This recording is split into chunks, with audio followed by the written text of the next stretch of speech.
welcome to my channel, The Love Tita Heart, the channel for the non-stop followers of Alden and Maine, who will serve as voice for those who cannot express their feelings for Aldab. Kamusta po kayo mga ka-non-stop? Good day po sa inyong lahat. Bago po tayo tumungo sa kaganapan kay Alden and Maine, please subscribe and hit the notification bell para ma-notify po kayo sa mga bagong video na i-upload ko. Salamat po! Happy Heart mga ka-Aldab! Umpisa pa lang ng 2025, inumpisahan na ni Alden Richards and Nico Maine Pokerson ang pagbibigay ng cryptic message para sa buong fandom ng Aldab Nation and True-Blooded Aldab Nation. Kaya naman last March 19, 2025, nagkaroon ng Denim and Diamonds event ang Mother Network ni Alden Richards. Pero ang kapansin-pansin sa kanyang suot na jacket ay ang mga ibon na ito na animo ay tumutugon sa Sparrow tattoo ni Mengay. Ang tatak ng freedom, loyalty, and love para sa nag-iisang mapalad na lalaki sa buhay ni Mengay since 2015 at pinakasalan October 22, 2016. Mr. Richard Pokerson Jr. Ang Sparrow tattoo or swallows ay sumisimbolo sa loyal birds who chose a mate for life. Ibig sabihin, sumisimbolo ito sa pagiging loyal niya sa kanyang better half. Since ipinalagay ito ni Maine sa kanyang upper back. Since May 2018, nakaratak na ito sa likuran ni Nico Maine. Dahil ito yung taon na pinaghiwalay ng tuluyan ng Aldab, kung tama po ang aking pagkakatanda. Dahil sa pagmamahal ni Maine kay Alden, at sinabi at pangako ni Nico Maine Day Pokerson kay Richard Pokerson Jr., mamahalin kita ng buong buo. Mamahalin kita ng walang kapantay habang buhay. Ang sabi mismo ni Mengay kay Richard Jr. Kaya naman bago nasimula ng sarswela, nagkatatak ng Sparrow tattoo na ito sa upper back ni Maine para sa loyalty and love niya kay Richard Jr. Ang mga tattoo ni Maine may mga ibig sabihin niyan na pumapatungkol sa pagmamahal niya kay Alden at sa mga anak nila. Hindi yan basta-basta nakalagay lang sa kanyang balat. Tandaan lang po ng Sparrow tattoo or Swallows tattoo na ito ay sumisimbolo sa loyalty and love. At ang swallows ang sinasabing loyal birds who choose a mate for life. Ibig sabihin, ang mga ibon na ito ay sumisimbolo sa katapatan at pag-ibig, katapatan para sa kanyang kapareha habang buhay. Kaya naman, May 2018, nakatatak na ito sa likuran ni Maine bago pa nasimulan ang sarswela. Dahil October 22, 2016, mag-asawa na si Nico Maine and Richard Pokerson Jr. Mga tatak na ika nga ay sumisimbolo sa pag-iibigang tunay at wagas nila Mengay and Tisoy. Kaya naman very proud si Richard Jr. sa pagbandera sa swallows na ito. Tandaan lang po natin na mahal nila Alden and Maine ang Aldab Nation dahil kasama ang fandom sa umpisang nabuo ang Aldab. Hanggang nabuo at naging isa sila Nico Maine and Richard Pokerson Jr.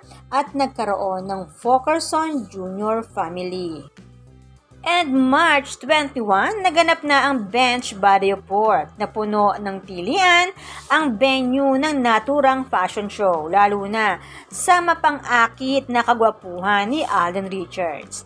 Ika nga, nagbunga ang pagiging masipag at disiplinado nito sa kanyang workout para maging umpisa at pinali star ng Bench bilang isa sa pinakabagong brand ambassador nito.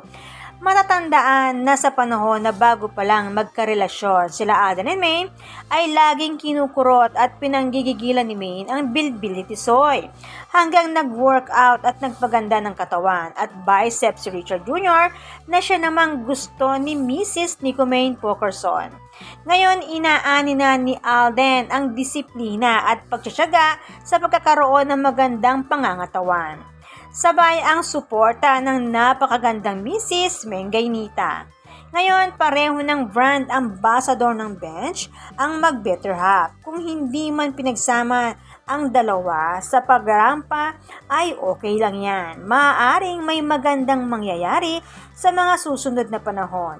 Huwag lang tayong maiinip, lalo pa at buong pagmamalaki na namang isinama ni Richard Jr. sa kanyang pag-post ang kanyang Mrs. Nicomane Pokerson.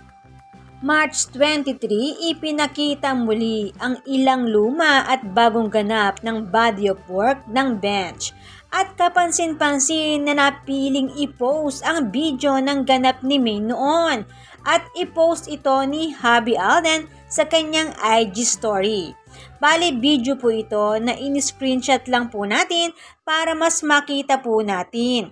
Sa dami ng fashion show na naganap sa mga nakaraang panahon, pero itong parte na ito na nandoon si Maine ang siyang napiling ipakita muli at i-post ng kanyang kabiyak, Richard Jr., na animo ay very proud sa kanyang misis.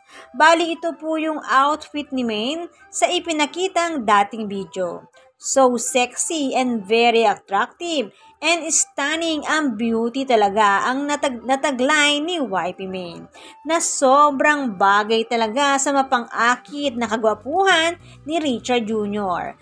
Kaya naman may mapang-akit na kagwapuhan yan ni Alden ay marami ang nabibitad. Kaya lang, sorry, sabi nga ni Alden, hindi daw siya magpapaagaw sa iba. Hindi siya nakikiapid. Dahil ang pag-amin niya na yan sa mga nakaraan niyang interview ay sabi niya ay very faithful siya kay Maine. Sinabi po yan mismo ni Alden Richards. Samantala sa backstage ng naturang event, nilapitan ni Catherine si Alden nang makita niya ito.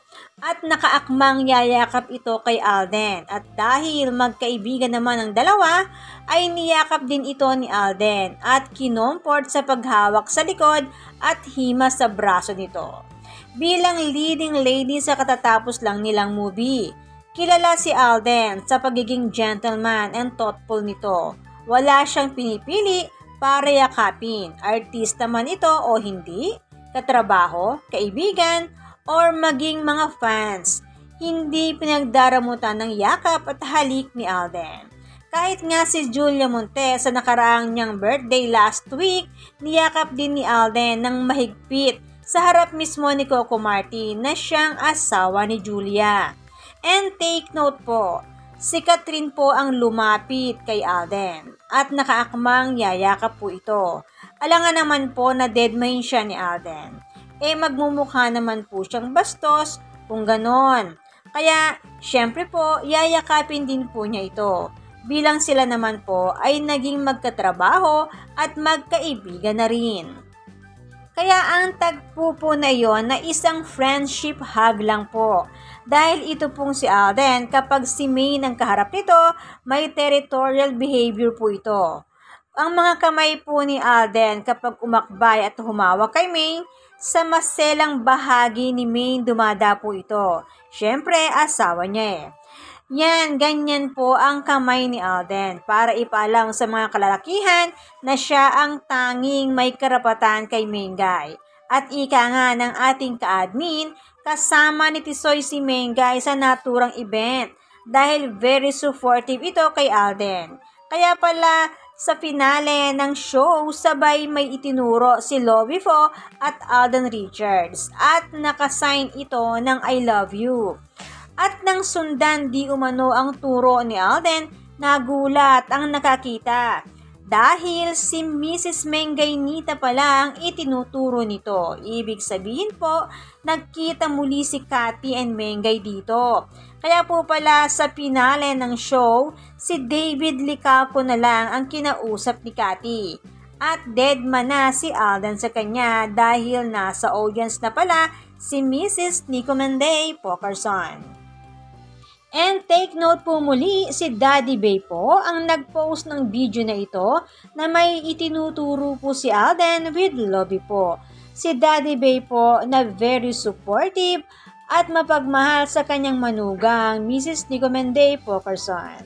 Kalma lang po tayo palagi dahil sila Alden and Maine Mahal na mahal nila ang buong fandom ng Aldab Nation and True-Blooded Aldab Nation. Salamat po sa ating ka-admin na nagbahagi po nito. At sa mga naging ibang ganap po ni Alden ay sa mga susunod na lang po nating video pag-uusapan ang mga ito. Salamat po. Kaya naman, good vibes lang po tayo magka non-stop. Salamat po sa lahat na nag-comments at sa lahat po ng buong pusong nagmamahal at sumusuporta kay Alden and Main. Salamat po sa lahat ng subscribers. Shout out po sa inyong lahat. Thanks and God bless everyone! Salamat po sa lahat na comment. Shout out po sa inyong lahat. Sorry po, hindi ko na po kayo iisa-isahin. Sobrang dami po ninyo. Patunay lamang po ito na talagang lumalakas lalo at sumisigla ang buong fandom sa ganitong pagkakataon. Salamat po sa inyong lahat. Aldab lang ang malakas. Hangad ko po ang magandang kalusugan para po sa inyong lahat. Salamat po Aldab Nation and True-Blooded Aldab Nation. Thanks, stay safe, and God bless everyone!